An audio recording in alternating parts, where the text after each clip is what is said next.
remember Warmind cells? Warmind cells are these little red balls that explode when you shoot them. They were introduced in Season of the Worthy, and everyone basically ignored them because you were forced to use non-meta weapons to spawn them. Well, this season we have some new and returning weapons that make these much easier and fun to use. So without further ado, let's get into the build.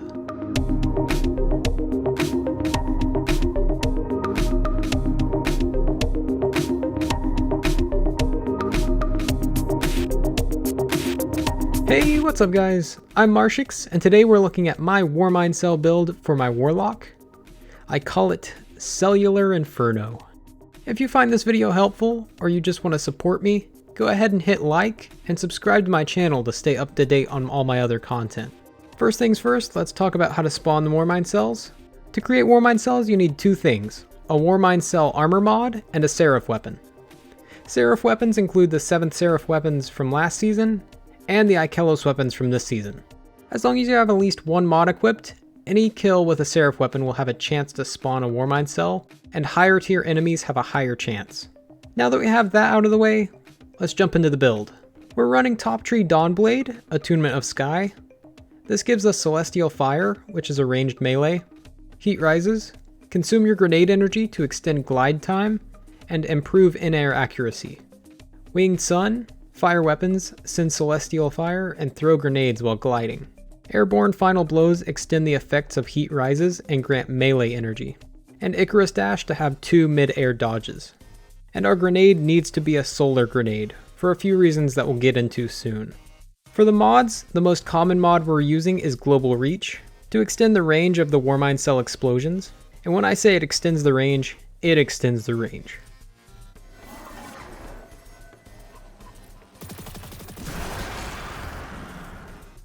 The other seasonal mods we're using are all from last season, so if you don't have them already, the only way to get them will be from Banshee if he happens to sell them that day. Wrath of Rasputin is a solar mod that causes solar splash damage to create Warmind cells. This makes it so that our solar grenades can create Warmind cells. This also works with our other 2 Warmind cell mods. Rage of the Warmind adds additional solar damage to the explosions of Warmind cells you destroy. And Burning Cells allows Warmind cells to create a burst of solar energy that causes enemies to burn for several seconds. Between these mods and Wrath of Rasputin, you can spawn a Warmind cell with your Seraph weapon, destroy it, kill a lot of enemies in a large radius, and then you'll already have more Warmind cells on the ground. Because solar grenades can spawn Warmind cells, we want to double down on that. Sunbracers not only increases the duration of solar grenades, but they also give us unlimited grenade energy for a few seconds after getting a solar melee kill. Because Celestial Fire is our melee, we are able to throw out our ranged melee and proc Sunbracers without even needing to get close enough to melee. A great mod to put on Sunbracers is Momentum Transfer to reduce your melee cooldown by dealing damage with grenades. Getting your melee back will allow you to proc Sunbracers again and get a lot of grenades back, and then use those grenades to give you melee energy. It just fits in well with the flow of the exotic. We are also running Breach Resonator to get melee and grenade energy on final blows with shield piercing weapons.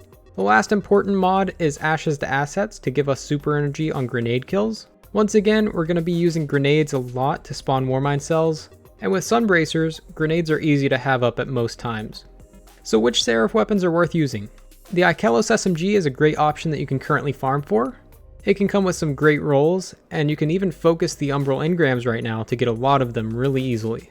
If you want to learn more about the Ikelos SMG, I have a video on it. I'll link it in the top corner of your screen, or also in the description. The Ikelos shotgun is also a great option if you want to run a kinetic primary. This comes from the final chest in the Prophecy dungeon. If you played Season of the Worthy, the 7th Seraph sidearm is really fun, and I've heard that the 7th Seraph SMG is good, but I never got a good roll on it, so I haven't really used it. If you decide to use Breach Resonator on your chest piece, go with one of the SMGs, because the anti-barrier mods this season can go on SMGs. One last thing I want to mention before we wrap up the video is Witherhoard. Witherhoard can create Warmind cells. After you shoot Witherhoard and start damaging an enemy, if you swap to your Seraph weapon, it will think the Witherhoard damage is coming from your equipped weapon and spawn a Warmind cell. If you can drop a Witherhoard shot in a group of small adds, then swap to your Seraph weapon, you'll most likely spawn a Warmind cell, and you can then shoot that Warmind cell and finish off the wave of adds. And if you don't finish off the rest of the adds, you'll most likely have another Warmind cell already spawned because of our other mods, And you can shoot that one and continue the process until everything is dead. Well, that's just about it for me. I'm going to leave you all with some gameplay if you want to see more of this build. I hope you all enjoyed this video or found it helpful.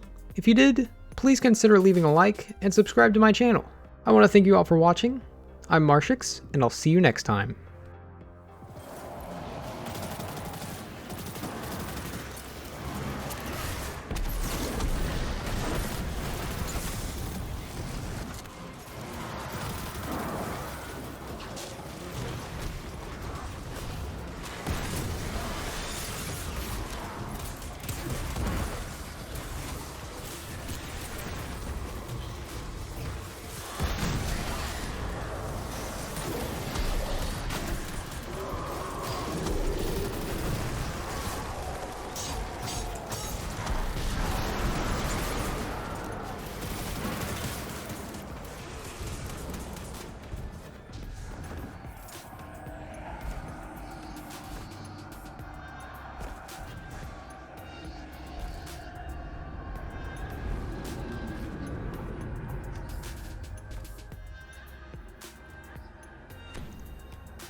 Now and save Mars.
Excellent work, Governor. Mars is safe. For now.